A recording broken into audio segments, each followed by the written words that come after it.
이제 27장에 이르러서 욥은 자신을 정죄한 친구들 향해서 욥이 정죄를 합니다. 이제 욥이 친구들에 대한 자신의 판단을 정죄 형태로 드러내는 장면을 우리가 27장 욥 부분에서 보게 됩니다. 지금까지 욥이 한 주장은 어떤 것일까요? 세 가지로 모을 수 있는데, 지금까지 욥이 이 친구들과의 변론 속에서 주장한 바는, 첫째는 나는 그런 죄가 없다.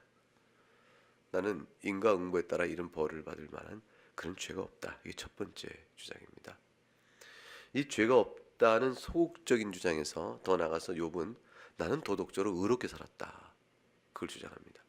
나는 도덕적으로 의롭게 살았다.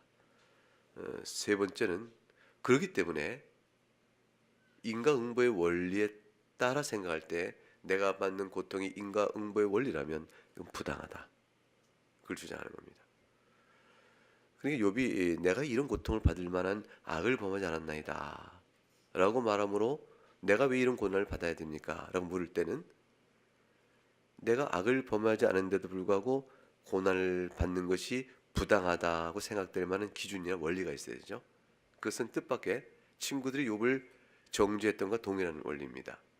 친구들은 네가 고난받는 것이 죄가 있다는 것이고, 욥은 내가 죄가 없으니 고난받는 게 부당하다는 것이에요. 같은 원리선상에 있는 것이죠. 욥 자신도 하나님의 섭리가 모든 고난은 인과응보에서 온다는 것은 부정했지만, 그러나 의로운 자가 고난받는 것은 이상하다. 그건 설명 안 된다. 그건 어려운 일이다. 그렇게 해서 어떻게 하나님에 대한 신앙을 믿고 살아갈 수 있겠는가? 라는 질문을 던지는 데 있어서는 자신도 또한 인과응보로 해석되지 않는 부분에 대한 고민을 털어놓는 것이죠. 인과응보대로 해석된다면 자신도 답을 가졌을 거예요. 그런데 그거는 설명되지 않는 그 문제 때문에 고민을 갖고, 그리고 친구들이 그것을 인해서 자기를 정죄하는 것에서 거부하면서 하나님께 묻는 과정에 있는 겁니다. 첫째, 나는 무죄하다. 두 번째, 나는 도덕적으로 의롭게 살았다. 세 번째, 따라서 내가 받는 고난은 부당하다. 나는 이해할 수 없다. 이제 이것이 욥이 지금껏 말해온 논증 속의 세 가지 중심 주제입니다.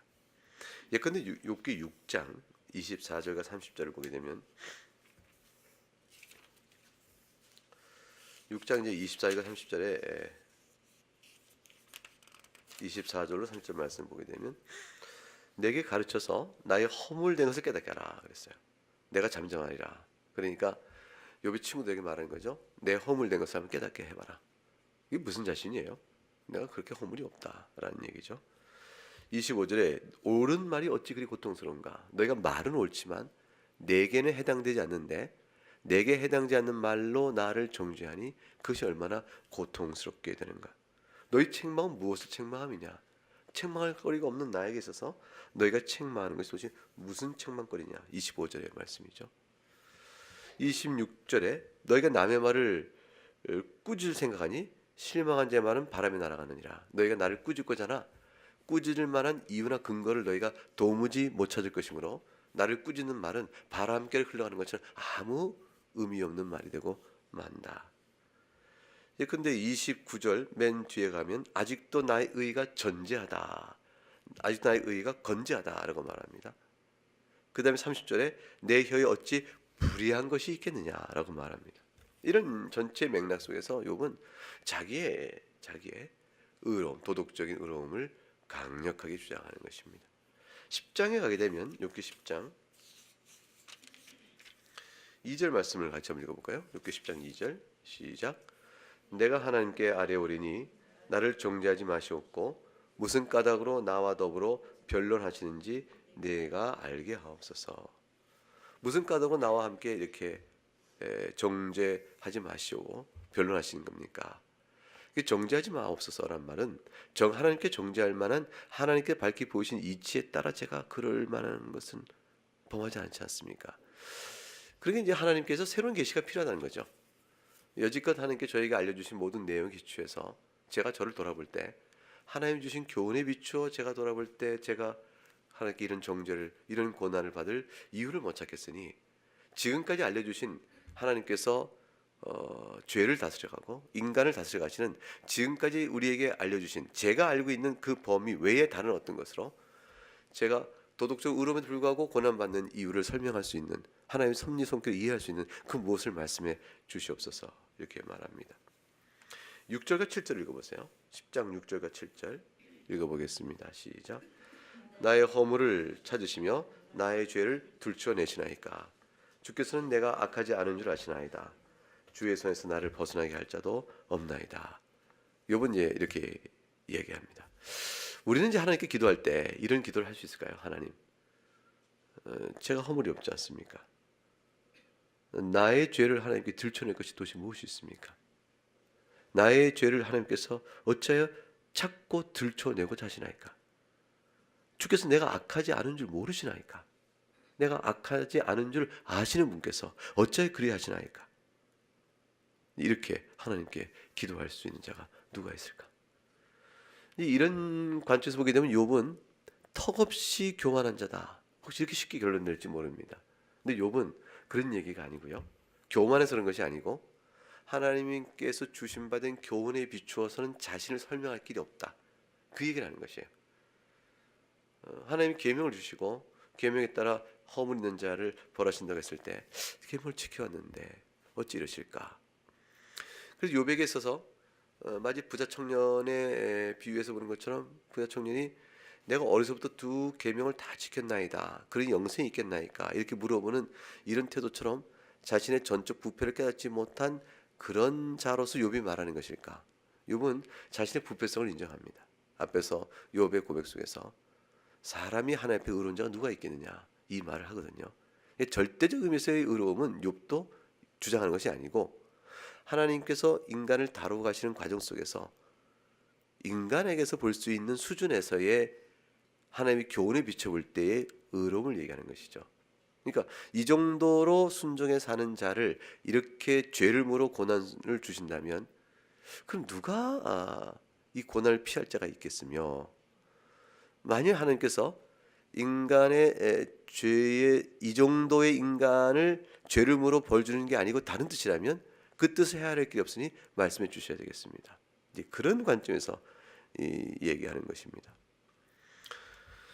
그래서 이와 같은 주장을 해온 욥은 27장 1절에 또 풍자 이르되, 이제 드죠. 욥이 26장 1절에 뭐라고 되어 있죠? 대답하여 이르되, 그러니까 친구의 말에 대해서 답변의 형식을 했는데 27장에 와서는 풍자 이르되, 그러니까 반박을 끝이고 이제 자기가 친구들여 들으라 하고 친구들에게 자기 생각을 막 이제 정리해 내놓는 겁니다. 이것은 욥의 친구들의 말에 대한 욥의 반박의 내용으로도 일부 이미 앞서서 된 내용인데, 그러나 욥은 이제 태도를 이제 일단락 짓습니다. 더 이상 말할 자가 없지 않은가? 다 말했지 않은가? 그러니까 이제 내가 자네들에게 말할 테 들어봐라 하고 욥이 자기 얘기를 쭉 시작하는 겁니다. 그것을 이제 풍자이르되라고 말했습니다. 2절과 6절 말씀을 한번 보겠습니다. 2절과 6절. 2절과 6절 말씀 한번 같이 읽어보죠. 시작. 27장 2절입니다. 시작.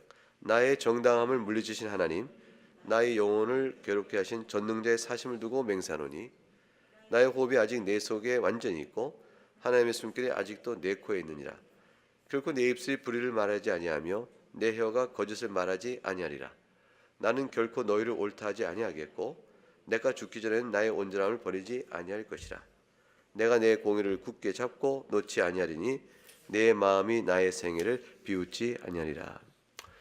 이 말의 의미는 2절부터 보세요. 나의 정당을 물리친 하나님. 참 이게 얼마나 도발적인 표현이에요. 하나님께서 나의 정당함을 물리치셨다. 이것은 뭐냐면 내가 여지껏 도덕적 의로운 자라는 욥의 생각 속에 비춰보면 내가 여지껏 도덕적으로 하나님의 교훈에 비추어 순종하게 살아왔으므로, 하나님의 규범에 비추어 정당한 삶을 내가 살아왔으므로 하나님께서 나를 의로운 자라 하고 세상 속에 선포하실 만한데 어째 하나님은 나에게 그러한 자라고 판결을 내려주지 아니하시느냐. 그게 정당함을 물리쳤다는 뜻이에요. 과연 정당하게 나를 평가했으면 내가 의로운 자라고 말씀해 주셔야 되지 않겠습니까? 근데 하나님께서 어찌 나의 의로운 삶을 전혀 외면하신 자처럼 내가 과연 의로운 자임을 선포해주는 정당한 일을 하지 아니하시나이까. 그게 정당을 물리쳐 주셨다는 말의 뜻입니다. 그래서 내가 하나님께서 나를 의롭다고 해주실 거야 라고 기대했던 또 그런 칭찬, 그런 보상 이런 것들이 마음에 있었는데 그런 것들은 고사하고 나에게 도리어 2절 하반절에 뭐라 되어 있어요? 내 영혼을 도리어 괴롭게 하실 분이요 이렇게 하시니 이 일을 어찌 내가 이해할 수 있겠습니까? 기대하고 전혀 다른 것이죠.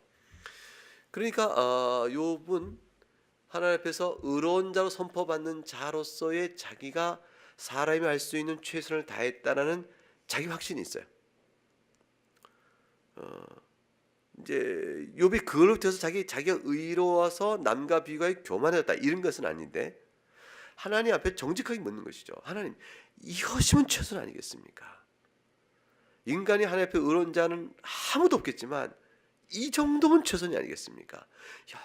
열심히 최선을 다해 살아온 자기 삶 속에서 하나님이 과연 의롭다라고 말해주기를 기다리는데 그러기는커녕 나에게 돌려주신 것이 영혼을 괴롭게 하신 것뿐이구나.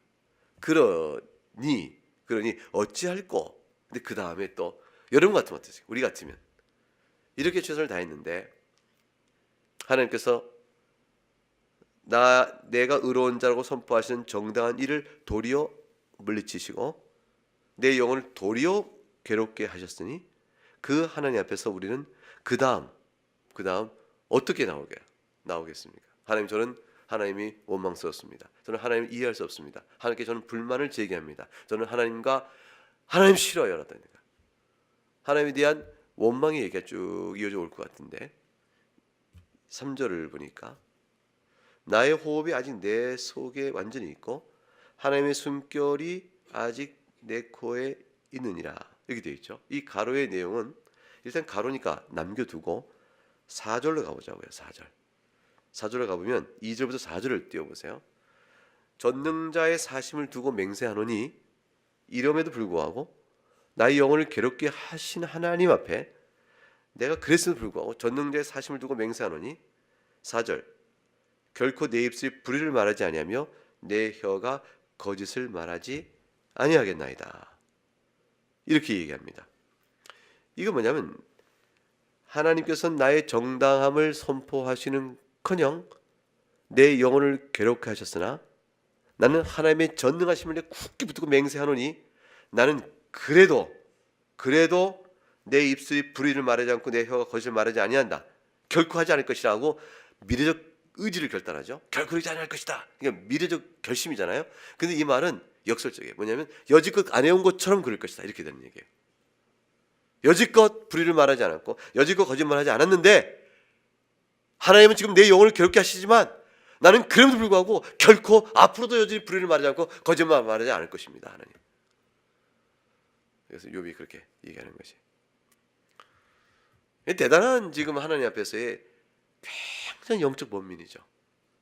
하나님 앞에서 굉장히 깊은 영적 상황 속에서 하나님과 깊은 대화를 나누고 있는 거예요. 지금 이게 밀당이라고 말하기는 어려운 것이죠. 하나님과 깊은 영혼을 건 신학적 토론을 하고 있는 거예요. 하나님, 난 절대 그러지 않겠습니다. 절대 불의를 말하지 않고 거짓말을 내 입술에 두지 않을 것입니다. 이 말은요 앞으로뿐만 아니라 지금까지 저는 그래왔지 않습니까? 라는 말이 전제가 있는 거죠. 그래서 3절이 가로가 들어가요. 3절은 뭐냐면 나의 호흡이 아직 내 속에 완전히 있고 하나님 저 피조물입니다. 하나님 저 피조물입니다. 나의 호흡이 이 호흡이란 말은 생명으로 창세기 2장 7절에 번역된 말이에요. 그러니까 뭐냐면 창세기 2장 7절에 하나님께서 생명의 기운을 불어넣으시니 그가 생명이 되니라 했어요. 생명의 기운을 불어넣는다의 그 단어 그가 바로 여기 나와 있는 호흡이에요. 그러니까 이 말은 욥의 입장에서는 아담을 생각하는 거죠. 하나님께서 호흡을 내게 불어넣으심으로 제가 살아 숨쉬는 자가 되지 않았습니까? 하나님 창조주여 나는 하나님께 생명을 받은 자인데 피조물의 연약성을 드러내는 것이죠. 저는 하나님께서 이 호흡을 걷어가시면 흙이 되고 많은 존재입니다. 근데 하나님 그 흙을 빚으시사 생기를 불어주심으로 제가 생명이 됐으니 그 하나님 불어준 호흡의 생기가 저에게 아직 완전히 있고 여전히 남아있고 하나님의 숨결이 아직도 내 코에 있느니라. 이 말도 전반절과 똑같은 뜻이에요. 이게 전반절이 뭐냐면 하나님의 생명의 기운이 내 속에 불어넣어 제가 흙이 아니라 살아있는 자가 된 것처럼 하나님의 숨결, 하나님의 영이죠. 이 숨결은 영이에요. 하나님의 영이 아직도 내 코에 있다는 것은 역시 코에 불어넣으셨잖아요.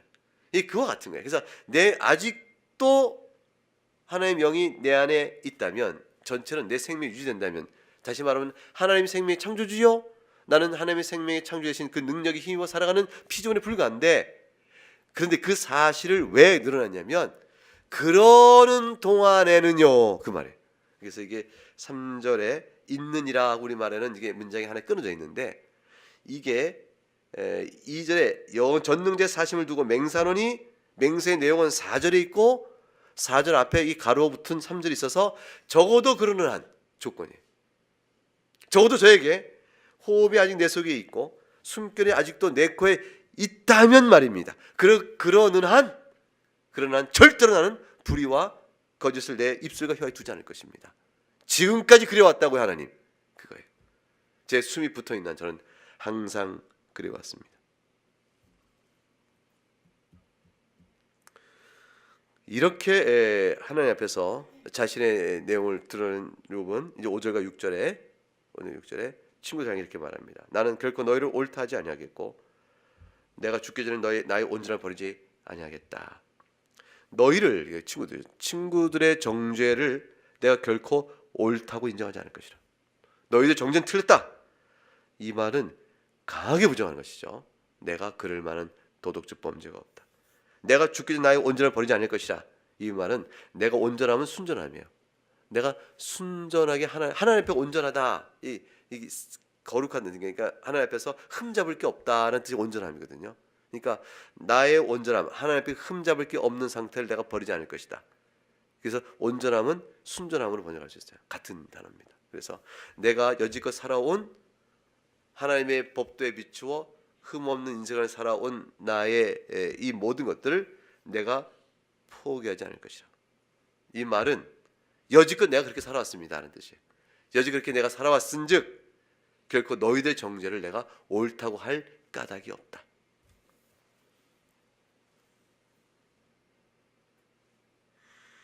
그리고 6절에 가서 내가 내 공의를 굳게 잡고 놓지 아니하리니 그랬죠. 내 공의를 굳게 잡고 놓지 아니하겠다. 이거는 내가 의롭다는 사실이죠. 의롭다는 확신을 내가 결코 놓지 않겠다. 내 마음이 나의 생애를 비웃지 아니하리라.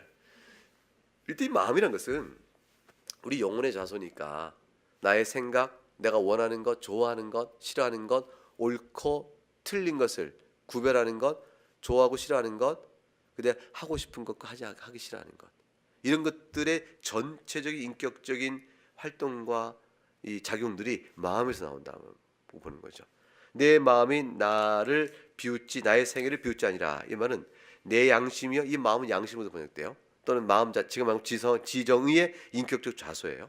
이 모든 것들이 평생 동안 내가 내 공의를 굳게 잡고 놓지 아니하는 나를 가리켜서 어떠한 질책이나 가책도 하지 아니할 것이라.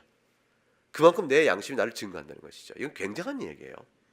내 양심이 나의 옳음을 말해줄 것이요. 따라서 하나님도 나를 옳다고 말할 것입니다. 이 세상에서 모든 것을 낱낱이 아는 두 가지가 있는데 하나는 하나님이세요. 하나님은 왜 모든 것을 아세요. 또 하나는 내 양심이에요. 내 양심이 나를 알아요. 근데 지금 욥은 지금 자기 양심이 나의 생애를 비웃지 않을 것이란 말은 뭐냐면 내가 순전한 인생을 살아왔습니다.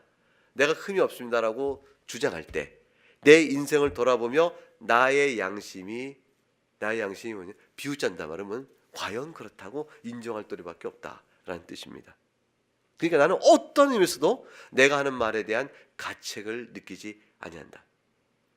내가 의롭고 도덕적 흠이 없다고 내가 말할 때 내 양심이 거짓말쟁이, 네가 언제 이렇게 말하는 단 한마디의 음성 나는 듣지 못합니다.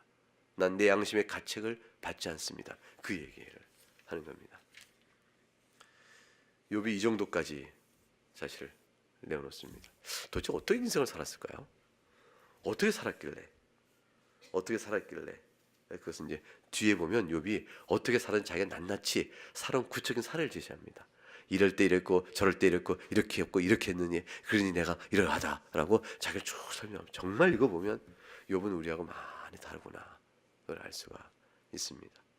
그런데 욥은 깨달을 게 있는 거죠. 맨 나중에 깨달을 게 있습니다. 회개를 깨닫습니다. 그래 지금까지 욥기를 읽으면서 욥이 회개를 못 받잖아요. 욥은 지금 회개를 말하지 아니하고 친구들은 회개하라 그랬는데 욥은 회개할 게 없다 그랬어요. 그런데 나중에 욥이 회개합니다. 맨 나중에 가게 되면. 그럼 친구들이 옳은 것일까요? 친구들은 하나님 틀렸다고 말해요. 근데 욥은 회개를 합니다. 그리고 새로워집니다. 도대체 욥은 왜 회개를 했으며 친구들은 회개라고 말한 친구들은 왜 틀렸을까? 거기서 하나님과 우리의 지혜에 우리 인생을 다뤄가시는 하나님의 섭리 속에 신비성이 있고 욥의 백미가 있습니다. 이제 7절로부터 말씀을 보면 이와 같이 자신의 결백을 강하게 주장한 욥은 자기의 친구들의 정죄를 다시 되돌려 그들을 심하게 정죄합니다. 욥이 얼마나 분하고 원통해 있는가를 보세요. 7절 읽어볼까요? 나의 원수는 악인같이 되고 일어나 나를 치는 자는 불의한 자같이 되기를 원하노라. 나의 원수는 나를 치는 자는 누구를 가리키는 걸까요? 이 친구죠 지금. 자기 친구들이 원수여 불의한 자라 이렇게 딱 성격을 결정해버립니다.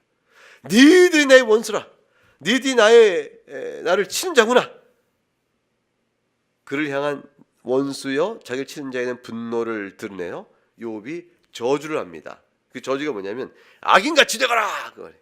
그리고 불의한 자같이 되기라 이 말이에요. 자기 친구들 향해 너희가 바로 원수여 나를 치니 너희가 악인같이 되기 바라고 불의한 자같이 되기 바란다. 이 말은 악인의 되는 상태, 악인의 상태가 되라, 불의한 자의 상태가 되라 이런 단순한 상태적 변화가 아니고 악인들은 하나같이 하나님 심판 앞에 영원히 멸망하는데 니들이 그렇게 되더라 이 말이에요. 그래서 결과적인 운명을 얘기하고 있는 거예요. 그것까지 나의 원수가 된 너희들이 악인같이 멸망하여 하나님 앞에 진노를 받아라. 이 저주를 받아라 그 말이에요. 너희야말로 하나님의 저주를 받을 자들이라. 이게 막 욥이 이렇게 막 감정적으로 끌어올라 이게 내뱉는 저주의 선언입니다. 너희들이 나로 하여금 하나님의 저주를 받다는데 천만의 말씀 너희야말로 너희가 말한 바도 당하여 너희가 하나님의 저주 아래 있기를 원한다. 그 말이 이제 악인같이 되라 불의한 자같이 되라 이렇게 말하는 뜻입니다. 인내 한계에 이른 거죠. 거친 저주와 친구의 논리에 대한 반박을 막 해대는 겁니다. 8절 이어지는 논리를 볼까요? 8절 시작. 불경건한 자가 이익을 얻었으나 하나님이 그의 영혼을 거두실 때 무슨 희망이 있느냐. 불경건한 자는 말 그대로 따르면 여기서 우리 시편에 나오는 것처럼 경건치 않은 자들이 스스로 이르기를 하나님은 없다 하느니라 이렇게 말해서 경건치 않은 자, 그 불경건한 자를 가리키는데 결국 하나님이 없다 하는 자들이에요. 하나님을 모르는 적에도 사함으로 부정한 자 또는 아체의 삶 속에서 하나님을 모르건 사함이건 애초 부정하는 자들, 그런 자를 가리켜 성경은 불경건한 자라고 해요. 이 불경건한 자는 하나님을 믿지 아니하니 이들에겐 소망이 없다. 왜냐하면 종말에 이르게 되면 환난을 당할 것이요 그들이 당하는 그 죄나 저주는 무시무시하다. 그래서 하나님이 그의 영혼을 거두실 때 무슨 희망이 있겠냐. 악인들이 이 땅에 사는 동안은 자신의 지식과 재물과 명성과 이익과 이 모든 걸 자랑하면서 그걸 가지고 영원히 살 것처럼 하지만 그러나 그들이 하나님을 믿지 않는 불경건한 자이기 때문에 마지막 날에 종말이 이르게 되면 그들은 희망 없는 자가 되고 만다. 이 구체를 적용하면 이 불경건한 자는 그런 자들인데 거기에 다 동의하거든요. 친구들 동의하지 않을 수가 없어요. 인과응보의 원리에 따라서 불경건한 자는 이 땅에서 심판받고 나중에 심판받을 거라는 사실을 그들도 인정하기 때문에. 그런데 그 말을 가지고 욥은 구체적으로 누구를 지적하냐면 너희들이라고 말해요. 너희들이다. 너희는 하나님을 말하느냐? 그러나 내가 볼 땐 너희는 하나님을 믿지 않는 불경건한 자들과 같은 처지가 될 것이라. 지금 비록 너희가 나와는 달리 비참한 상태에 있지 아니하고 내가 홀로 고난을 받는 것 같지만 너희들이 나에게 저주를 퍼붓고 알지도 못하고 까닭도 알지 못하면서 마치 내가 악을 향하여 이런 고난을 당한다고 너희가 나를 정죄하니 그 악행에 대하여 마지막 날 너희는 심판을 받을 것이요 그 심판은 불경건한 자에 닿는 것과 똑같을 것이라. 너희는 영혼을 하나님께서 거두실 때 너희들이 지금 나보다 나은 처지가 돼서 돈을 깃고 학식을 자랑하고 명성을 자랑할지 모르지만 너희가 가진 모든 것도 나도 이미 가졌던 것인데 지금 하나님이 다 가져가서 없는 거 없지만 너희들의 마지막 날에 너희 갖고 있는 그것이 너희를 지켜주지 않느냐. 너희는 완전히 멸망할 거야. 욥이 지금 막 친구들에게 쏟아붓고 있는 겁니다. 9절과 10절을 읽어볼까요? 시작. 환난이 그에게 닥칠 때에 하나님이 어찌 그의 부르심을 들으시랴. 그가 어찌 전능자를 기뻐하겠느냐. 항상 하나님께 부르시겠느냐.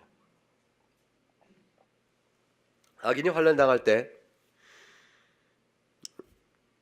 왜 소망이 없는지를 설명합니다. 악인이 환난 당하면 그때서야 비로소 두려움과 공포에 눌려 하나님께 도움을 청할 것이라. 그런데 소용이 없다. 그때 가서 하나님께 도움을 청해봐야. 왜냐하면 하나님께서는 그들의 기도를 듣지 않기 때문이라는 것이죠. 에레미야 11장 14절에 하나님께서 선지자에게 말합니다. 이 백성을 위해 기도도 하지 말라고 말합니다. 그들 위해 부르짖거나 구하지도 말라고 말합니다. 그러니까 악인은 자신들이 부르짖어 하나님께 나와서 악인은 마지막 날에 도움을 받지 못할 뿐더러 악인을 위하여 기도해 준 자도 없게 만듭니다. 이게 중보자란 하나님의 백성에게만 있는 거예요. 중보자란 하나님이 택하여 사랑하시는 자들에게만 있는 것이에요. 그러니까 악인에게는 중보자가 없어요. 악인은 죄값대로 하나도 남김없이 다 벌을 받습니다. 영원한 진노 아래 있는 거예요. 근데 오직 그리스도 안에 있는 자만 죄 사함 받고 중보자가 있어서 이 땅에 사는 동안의 모든 허물도 눈물로 주 앞에 간구하여 우리 죄와 허물을 가리워 주세요. 오직 그리스도 믿는 자에게만 주어진 특권이에요. 예수 믿으면 다른 거 아무것도 없어요. 아무것도 잘한 게 없어요. 특별한 것도 없고 잘한 것도 없고 성미가 달라진 것도 아니고 우리 모든 게 다 허물이 많은데 그것 딱 한 가지만 있는 거예요. 세상 사람과 비교해 우리가 나은 것 하나는 그것도 우리 편에서 나은 것이 내세울 것도 없는 거 하나, 완전 예수 믿는 거예요. 그래서 죄의 지배 아래 있지 않은 놀라운 은혜를 입은 거예요. 예수님 믿으면 죄의 지배 아래 있지 않은 놀라운 은혜를 입어서 회개의 역사가 있어요. 세상 사람들은 후회의 역사가 있지 회개의 역사가 없어요. 회개는 끊어내고 돌이키는 것이에요. 후회는 아차, 이를 하니 이렇게 환난이 오는구나, 이런 환난이 있을, 고통이 있을 줄 알았다면 하지 말을 걸, 왜 내가 했을까? 그래요 있을 법한 환난과 있을 법한 고통과 있을 법한 두려움과 그것으로 인해서 했던 일을 후회하는 것이지 회개가 아니에요. 근데 이건 죄의 지배 아래 있기 때문에 죄로 인한 심판을 두려워하는 마음일 뿐이에요. 근데 예수 믿는 사람에게는 죄를 지은 것으로 인한 심판에 대한 징계에 대한 두려움이 당연히 있죠. 그러나 그것 때문이 아니요, 죄를 끊어내요. 지배를 이겨내요. 그래서 아니요 라고 말해서 변해가 됩니다. 이런 모습이 있어요. 근데 이 일이 왜 있겠느냐? 중보자 때문이에요.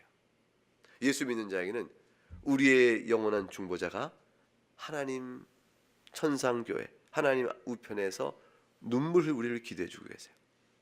우리의 모든 허물을 보시고 기도해 주고, 그래서 그 기도 가운데 있으므로 우리에게 있어서는 변화의 때가 있고, 변화의 때는 곧 우리에게 회개의 때를 주는 것이고, 회개의 때는 곧 우리에게 거룩한 하나님의 자녀로서 이끌어 가세요. 근데 악인은 그렇지 않기 때문에 환난 날에 자기가 부르짖어봐야 응답받지 못하고 자기를 위하여 기도해줄 중보자도 없는, 얼마나 비참해요. 얼마나 비참해요. 여러분, 우리 모습 하나로 그냥 하나님을 쓴다고 생각해보세요. 끔찍하죠.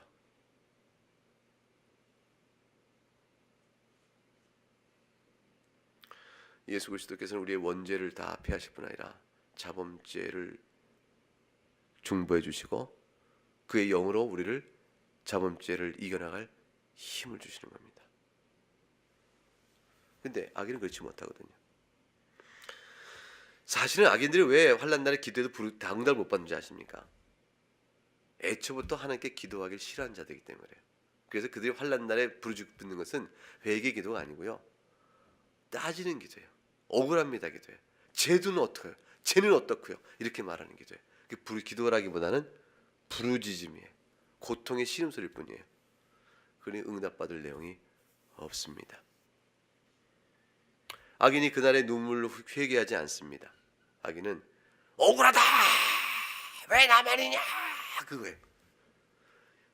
당신이 나를 이렇게 만들어놓고 내 삶의 환경을 보라! 이렇게 다 핑계요? 하나님 향한 저항. 당신이 하나님이신데 나를 이렇게 막 죄를 인정하지 않는 악한 마음, 그걸 울부짖고 있지 악인이 회개하지 않습니다. 위하여 기도해주는 중보자가 없기 때문이죠. 이것이 이제 한라의 그에게 다시 때 하나님 그게 어떻게 들으시냐는 말 속에 담겨 있는 이 자가 누굴까요? 불경건한 자죠. 이 불경자가 지금 바로 누구냐면 너희와 같다까지 말하는 거예요. 지금 욥은 친구들에게 이 얘기를 계속하면서 이게 바로 너다라고 얘기하는 만큼 지금 욥은 굉장한 격분 속에 있습니다. 11절과 12절 말씀에 같이 읽어보겠습니다. 시작. 하나님의 솜씨를 내가 너희에게 가르칠 것이요 전능자에게 있는 것을 내가 숨기지 아니하리라. 너희가 다 이것을 보았거늘 어찌하여 그토록 무익한 사람이 되었는고. 핑계할 수 없느니라. 세상에 있는 사람들이 하나님의 신성과 영광이 자연 속에 가득 차 있거늘 그들이 하나님을 모른다 핑계할 수 없느니라 말한 것과 똑같은 이치예요.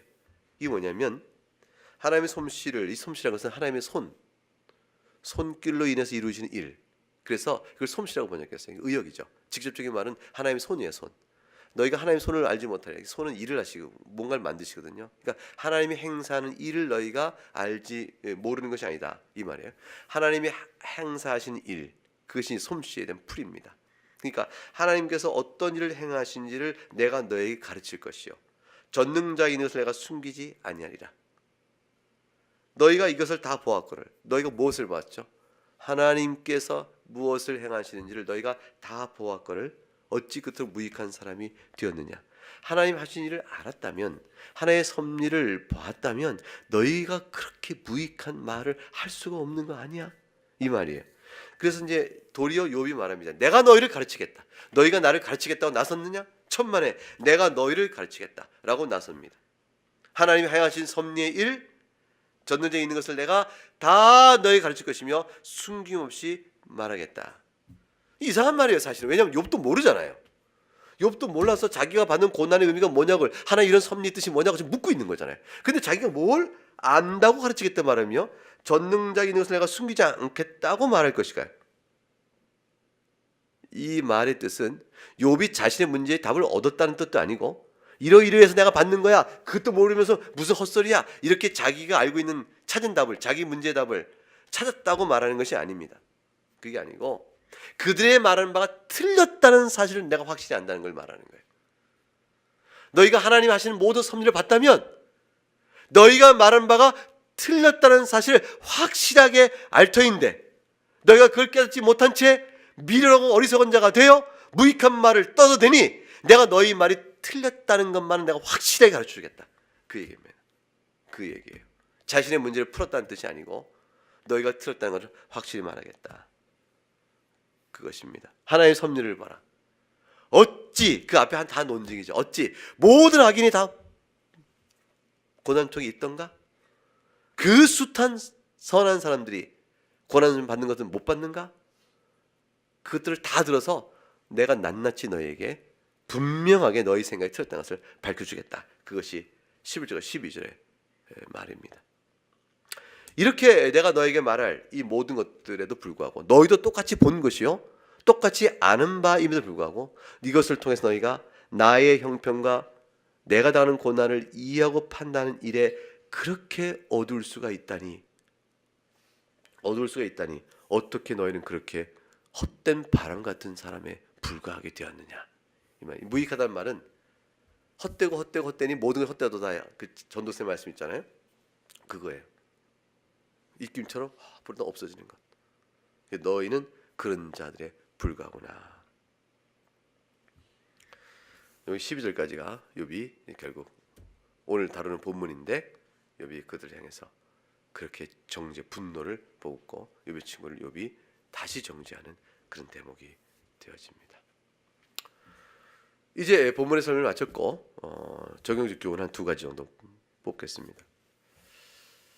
욥의 친구들은 분명 다른 사람에 대한, 즉 욥에 대한 판단을 미숙하게 했고, 또 그것은 자기들의 지식에 대한 교만에서 했고, 하나님을 똑바로 보지 못한 자로서 했고, 무지한 자의 말을 입을 놀린 사람이었습니다. 그렇기 때문에 욥의 친구들은 욥에게 다시 정죄를 받고 있습니다. 그 욥의 친구들은 나중에 욥의 중보로 사는 자가 되어져요. 하나님께서 욥에게 제사를 드려라 네 친구들 위해서. 그래서 욥이 친구들의 죄를 사하여 주옵소서라고 제사를 올린 후에 그 욥의 중보 제사를 통해서 욥의 친구들이 생명을 얻습니다. 이건 아주 절묘한 유비가 그 속에 나중에 있게 되어져요. 우리의 처지를 욥의 중보를 욥의 친구가 사는데 보게 되면 우리 처지를 욥에게 두는 것인지 욥의 친구에 두는 것인지 우리의 기본값, 우리의 원래 모습을 욥의 친구 자리에 두게 하시는 거죠. 그래서 우리가 원래 욥의 친구 같은데 회개가 깨달아 욥의 제사를 통하여 욥의 친구가 구원받듯이 우리는 중보를 통해서 구원받는 자에 불과하구나. 이런 것들을 나중에 뒤에서 보게 되어집니다. 그래서 다른 사람에 대한 판단을 함부로 하면 안 되겠어요. 자, 그러면 이거를 다른 사람에 대한 판단은 고사하고 자기 자신을 판단은 어떻게 될까요? 자기를 객관화시켜 보자고요. 이게 적용점입니다. 이 모든 내용에서 욥이 욥의 친구를 향하여 정죄를 했어요. 욥의 친구의 잘못이 무엇이 드러나고 있습니다. 그렇다면 그런 이치를 깨달을 때 우리는 우리 자신을 어떻게 봐야 될까? 자기를 하나의 욥의 친구들이 욥을 판단하는 것처럼 내가 나를 판단하는 경우에 우리는 어떻게 판단해야 될까? 가장 중요한 얘기 하나 뭐냐면 성도는 스스로를 판단하여 스스로를 괴롭게 해서는 안 됩니다. 이건 이래서 이런 거야 라고 스스로 판단을 내려요. 그리고 그 판단 안에 스스로 괴로움을 곱씹어가요.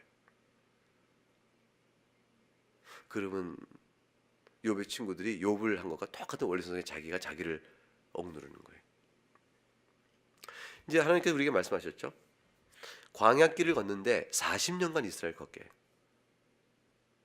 이거는 틀림없이 이제 광야 애굽에서 나온 광야에서 출산한 자식이 있을 거 아니에요. 2세대. 그 친구는 나면서부터 이제 자라는 게 광야예요. 자라면서 본 게 광야. 이 여기서 이렇게 살면 사는데 너무 힘들어 삶의 환경이. 왜 이래요? 그랬더니 하나님께서 잘 들어 애굽에 종살했을 때 우리를 구원하셨단다. 아빠 종살이가 지금보다 낫겠는데요? 지금 훨씬 낫잖아요. 여기 아무것도 없잖아요. 그때는 부추, 오이, 마늘, 생선 다 드셨다면서요. 지금 뭐 그게 없는데요? 비교하여 하나님의 사랑을 느끼지 못하는 척박한 환경에 있다. 그때 아버지가 뭐라고 해요? 반석에서 물이 나오지 않냐? 근데 그 물이 뭐 나일강 물 갖춰 나왔겠습니까? 메추라기 고기를 먹지 않냐? 그게 나일강에 있는 호수 있는 암송아지 암소 먹는 만큼 고기가 많겠어요? 이게 물이 주겠다 하셨지만 그러나 같은 고기 하나 먹으니까 나중에 질려서 불평하잖아요. 광야 삶이라는 것이 40년 동안 광야 길을 걷게 한 것이 이스라엘 백성을 낮추는 것이었어요. 그러니까 그것은 결국 높아지게끔 하는 삶은 아니었기 때문에 평온하고 유복하고 행복하고 안정된 삶은 아닌 거예요. 근데 하나님 왜 그러셨을까요? 광야 2세대가 하나님 우리 사랑하지 않아. 하나님 우리를 버렸어. 봐! 10년도 넘었잖아. 20년도 넘었잖아. 30년이 됐어. 사람이 참는 것도 한도가 있지. 이 세월이 40년 가는 거예요. 그러면 자기 생각으로 자기를 하나님을 판단할 때 어떻게 돼요? 하나님이 나를 이렇게 둔 것은 내가 이러이러하기 때문에 이렇게 둔 것이야 라는 나름의 생각으로 자기를 괴롭게 하는 일이 누구에게나 있다 그 말이에요. 욥의 친구가 욥에게 막 시몬으려고 했던 것과 똑같이 욥은 질문을 했어요. 욥은 그렇게 자기를 번민케 하지 않았어요. 욥은 하나님께 물었어요. 근데 욥의 친구들은 답이 이거라고 말했어요. 우리가 당하는 많은 우리가 욥과 같은 형편이 됐다면 틀림없이 우리는 욥처럼 묻지 않습니다. 하나님 어쩜 이럴 수 있습니까? 라고 말하면서 동시에 나는 이래서 이렇게 생각했을 거야 라는 자기 판단들을 막 세워가요. 왜냐면 그래야 자기 설명이 되거든요. 설명을 찾아가면 사람은 자꾸 막 만들어가요. 그리고 만들어오면서 이 일 저 일을 막 끌어당겨서 자기를 조합을 시켜요. 그러고 나서 그러니까 이렇게 된 거야 라고 자기를 부정하고 자기를 비하하고 자기를 스스로 비참한 길을 몰아나가요. 그래서 삶이 어려우면 스스로 영혼을 곤곡해 하고 스스로 영혼을 고난 속으로 집어넣습니다. 그래서는 안 된다는 거예요. 굉장히 중요한 교훈을 자신에게 적용할 수 있습니다. 왜냐하면 신명기 8장 3절에 달리 얘기했어요. 하나님께서 반대로 얘기하십니다. 뭐라고 하냐면 너를 낮추시며 너를 줄이게 하시며 너를 알지도 못하던 내 조상도 알지 못한 만나를 내게 먹이신 것은, 하나님 낮추셨어요? 줄이게 하셨어요? 그리고 나서 만나를 주셨어요. 그 왜 그런지 아니? 사람이 떡으로만 사는 것이 아니라 여호와 입에서 나오는 모든 말씀으로 사는 줄을 알게 하려 하십니다. 그게 하나님 너를 미워하시는 거겠니? 하나님 너를 사랑하시는 거겠니? 이렇게 물어보면 답은 뭡니까? 신명기는 사랑이라고 말씀합니다.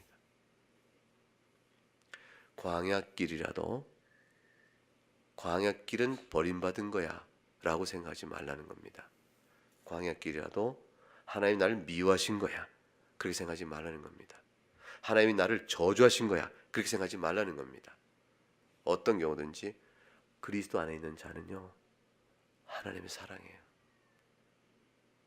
너무 사랑하세요. 두 번째 기억할 것은 뭐냐면 악인의 기도는 하나님이 듣지 않으십니다. 아까 본문 설명에서 나왔죠. 악인은 하나님께 기도도 하는 것이 아니에요. 악인의 기도는 기도가 아니에요. 그렇기 때문에 들으실 기도가 아닌 거죠. 따라서 악인의 기도는 듣지 않으십니다. 근데 반대가 있습니다. 의인의 기도는 들으십니다. 이때 의인의 기도는 듣는다는 말에 의인은 도덕적으로 무음한 자라는 뜻이 아니에요. 하나님 안에 있는 사람이에요. 하나님 편이에요. 하나님 사랑하는 자예요. 그래서 회개하는 자도 의인이에요. 주의 율례를 사랑하는 자가 의인이에요. 이 모든 게 다 의인이에요. 그래서 그리스도 안에 있는 자가 의인이 되어져요. 우리 안에 있는 성령 역사가 있기 때문에 그런 자의 기도를 하나님 들으세요. 시편 91편 14절 15절에 하나님 이르시되 그가 나를 사랑한즉 내가 그를 건지리라. 그가 내 이름을 안즉 내가 그를 높이리라. 하나님을 사랑하고 하나님 이름을 부르는 자는 하나님께서 알고 높이겠다고 그랬어요. 그리고 그가 내게 간구하리니 내가 그에게 응답하리라. 그가 환난을 당할 때 내가 그와 함께하여 그를 건지고 영원하게 하리라. 이게 하나님의 약속입니다. 그래서 여러분 의인의 기도는 하나님이 들으십니다. 여러분의 기도를 하나님께서 들으세요.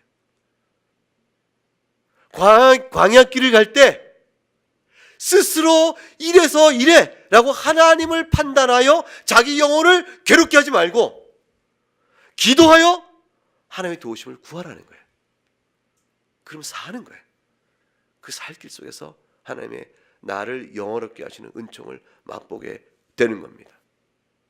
오늘 본문 속에 주고 있는 중요한 교훈들입니다. 이 교훈에 따라서 여러분의 믿음의 길과 인생길 속에 주의 커다란 위로의 손길이 함께할 수 있기를 축복합니다. 자수하겠습니다.